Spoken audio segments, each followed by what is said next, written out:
Good afternoon. This is Mark Hundley, and this is my Live at 5 on Friday, April 10th, 2020. And right off the bat, let me wish my friends of the Jewish faith a very blessed Passover, and my friends of the Christian faith a very blessed Easter. I'm hopeful that this time will be something that will be meaningful and useful for you.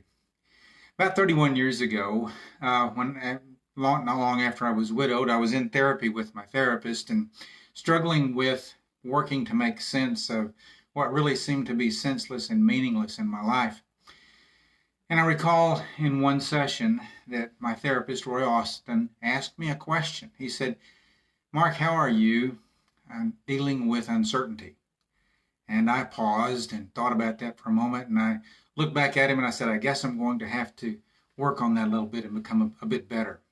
So really, from that time point on, I've worked to figure out ways to find direction and meaning in working with uncertainty, because it's all around us. And right now with COVID-19, we find ourselves in the midst of probably one of the most uncertain times we've ever been in, at least certainly in my life. And when I start thinking about how to live with and in the midst of uncertainty, I kind of came up with three basic general thoughts that I'd like to share with you. First of all is loss. We are experiencing loss in ways and in a scope that we've never really done before. Many times we think about loss as being tied to and particularly reserved for death, and certainly death losses are perhaps the ultimate loss. However, if we define loss as the absence of, the deprivation of, or the removal of a person, place, or thing that is a part of one's routine, then suddenly loss takes on a bigger scope. And if you begin to think about loss in those terms, and in terms of what's going on with COVID-19, you realize we've lost time and money, and we've lost connections and mobility, we've lost values in certain markets, we've lost opportunities, we've lost connection, we've lost mobility. The losses are all around us, and it's not just a one-time loss and a one-time experience. It happens daily. We are struggling with and dealing with those experiences of loss all the time.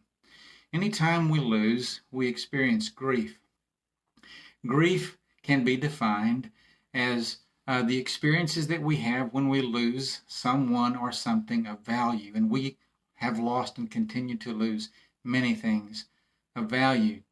And when we grieve, when we lose and we experience grief, we experience grief as a reactive process.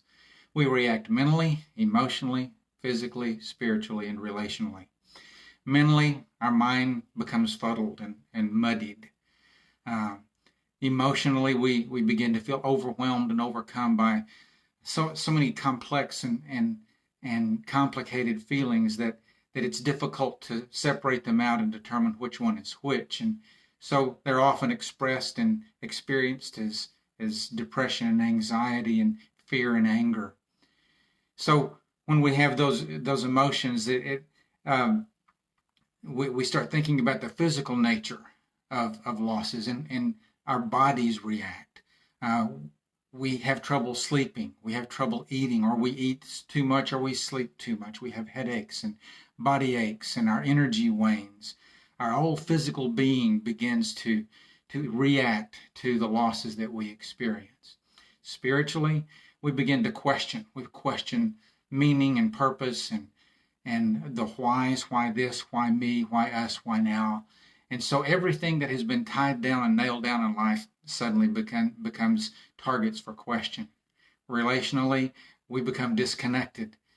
We can no longer see the people we're used to seeing, being with them in the same way that we're used to being with them, or we seek to cling and hold tightly to those folks in fear that they'll somehow go away. So grief then becomes a reactive process. It's one side of a double-sided coin.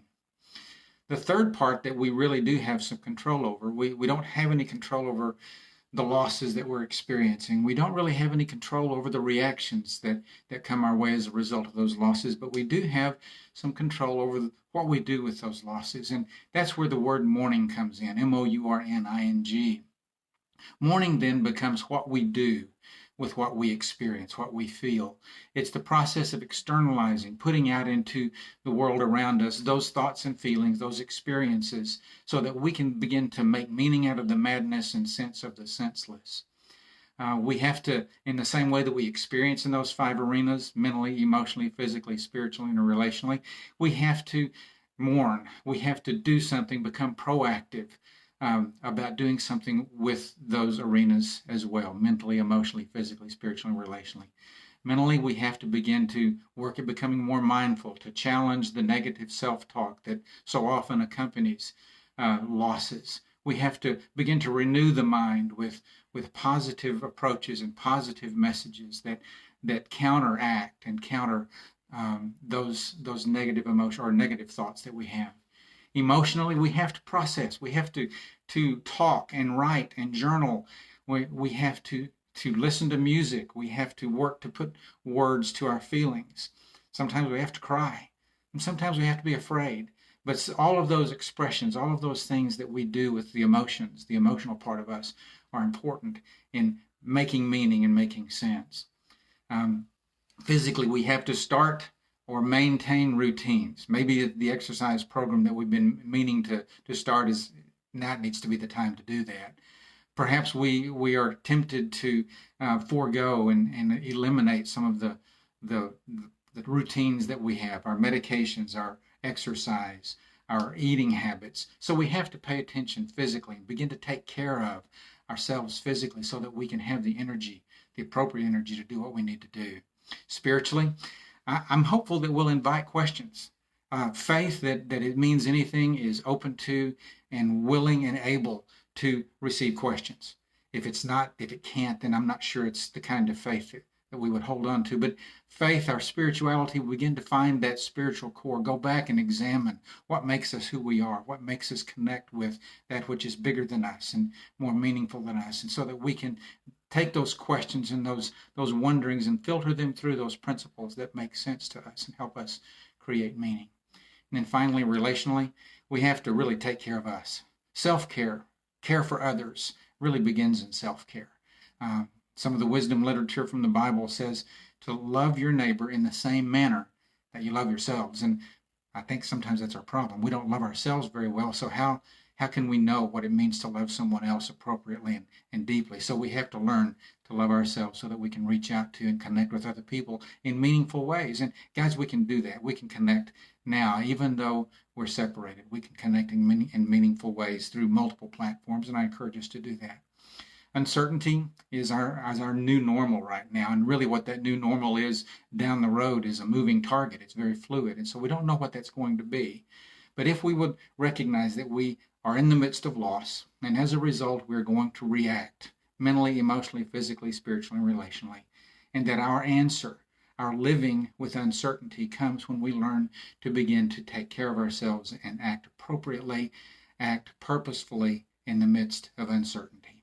So, guys, thank you for the second day of Live at 5, and I wish you a great, great weekend. Have a wonderful time. Relax. Take care of yourselves. Enjoy who you are and who's around you. And then I'll see you on Monday afternoon. Thank you.